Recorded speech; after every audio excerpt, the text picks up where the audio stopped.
Welcome to the Selling Southport podcast. I'm Andrew Wright, Principal of Professional Southport since 2008. Real estate isn't just my career, it's my passion. With decades of experience, I know what it takes to succeed in the property market, especially here in Southport. Whether you're looking to buy, sell, lease or invest, you can count on me and my team to deliver strategies that maximise your returns. Let's dive into today's episode and get you one step closer to your property goals.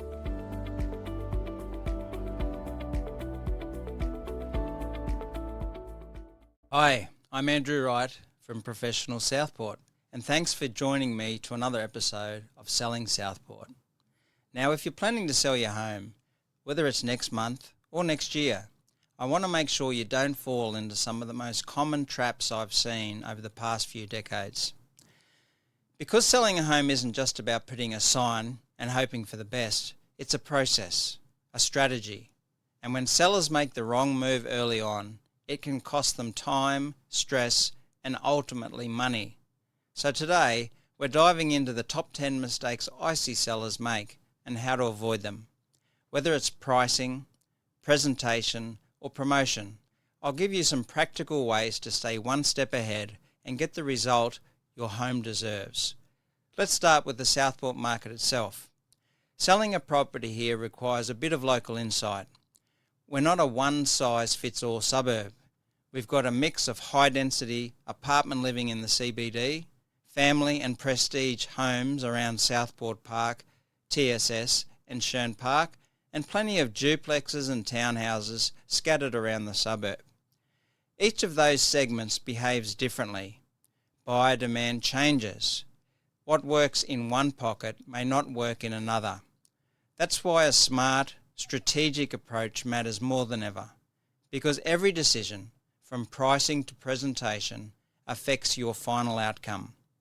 All right, let's jump into the top 10 mistakes. Mistake number 1, overpricing the property. This is probably the most common mistake I see. Sellers naturally want to aim high, but if you start too high, you miss your window of peak interest. Buyers in Southport are savvy. If they see a home sitting too long, they start asking questions, and that can lead to discounting later on. A good strategy? Price to create interest.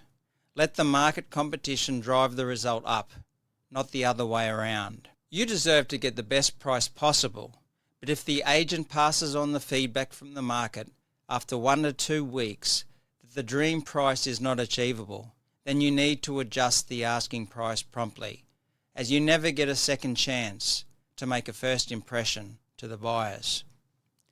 Mistake number 2, neglecting first impressions.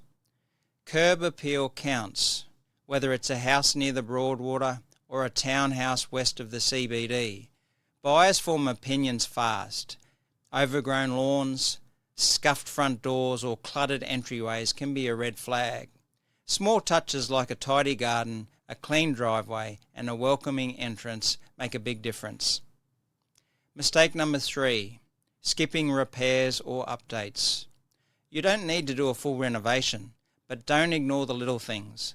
Leaky taps, cracked tiles or that broken fly screen you've been meaning to fix.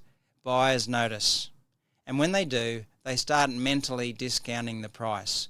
Addressing those small maintenance jobs ahead of time makes your home more move-in ready. Mistake number 4, choosing the wrong agent. Not all agents are created equal, and in Southport, local knowledge matters. You want someone who knows the neighbourhoods, understands buyer behaviour, and can guide you through the process with honesty and strategy. At Professional Southport, we've helped hundreds of sellers through every kind of market, and we've seen how the right guidance can change the outcome completely. Mistake number 5, poor marketing efforts.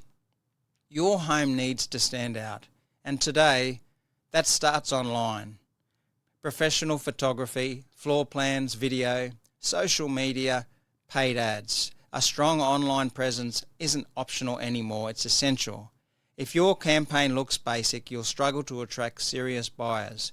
Good marketing isn't just about exposure, it's about creating an emotional connection with the buyers. Mistake number 6, getting too emotionally attached. I know selling can be emotional, especially if you've lived in the home a long time. But once you list, you've got to start looking at your property as a product.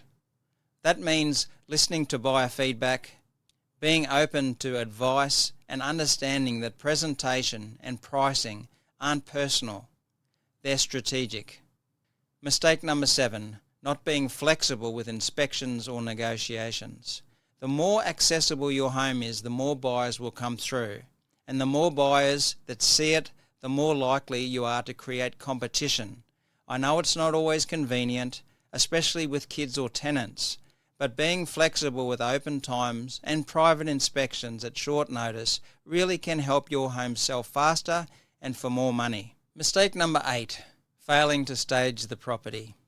You don't need to spend a fortune, but even small touches like styling your dining table, adding some fresh flowers, or using soft lighting can help buyers imagine themselves living in the space. It's not about impressing them, it's about helping them feel something. And that emotional connection, that's what brings offers. Mistake number 9, ignoring market feedback. Sometimes the market sends a message. If you've had 20 groups through and no offers, that's feedback. If buyers are asking the same questions or flagging similar concerns, don't ignore it. A smart agent will help you interpret that feedback and adjust your strategy so you're not chasing the market downward. Mistake number 10, waiting for the perfect time. I hear this a lot. We're just waiting for the market to improve. The reality, there's rarely a perfect time. What matters more is the right preparation, the right presentation, and the right strategy. If your personal circumstances say it's time to sell, then with the right agent, you can still get a great result no matter the cycle. So how do you set yourself up for success? Start by thinking strategically, not emotionally, and not reactively. Invest in professional photography and marketing. It's worth every cent. Be open to feedback. Tidy the home, fix the little things, and work with someone who understands your local market inside and out. At Professional Southport, we're here to help. Whether it's advice on how to prepare or a full campaign strategy tailored to your home, we'll walk you through every step of the way. No pressure, just honest, experienced guidance. Let me give you a quick example. A few months back, we worked with a couple selling a house in Shern Park. They were initially set on a much higher price, and they were hesitant to invest in any styling. But after a frank chat and a clear plan, we made a few minor updates, restyled the living room, trimmed the garden, fixed a few small things. The result? Multiple offers and a final sale price well above what they'd originally hoped for. Selling well isn't about luck, it's about strategy. So if you're thinking of selling, or you just want an idea of where your property sits on the market, I'd love to help. Reach out anytime for a free, no obligation appraisal. We'll go over what your property's worth in today's market, what buyers are looking for, and where your biggest opportunities are. Thanks for tuning in. I'm Andrew Wright, and this has been Selling Southport. If you found this episode helpful, please share it with someone who might be getting ready to sell. I'll see you next time. Thanks for listening to the Selling Southport podcast. I hope today's episode has given you some valuable insights and practical advice on the local real estate market. Whether you're looking to buy, sell, lease, or invest, I'm here to share my extensive experience and guide you every step of the way. If you have any questions or want to discuss your next property move, don't hesitate to reach out. Your success is my priority. Stay tuned for more expert tips and updates on the Southport property scene.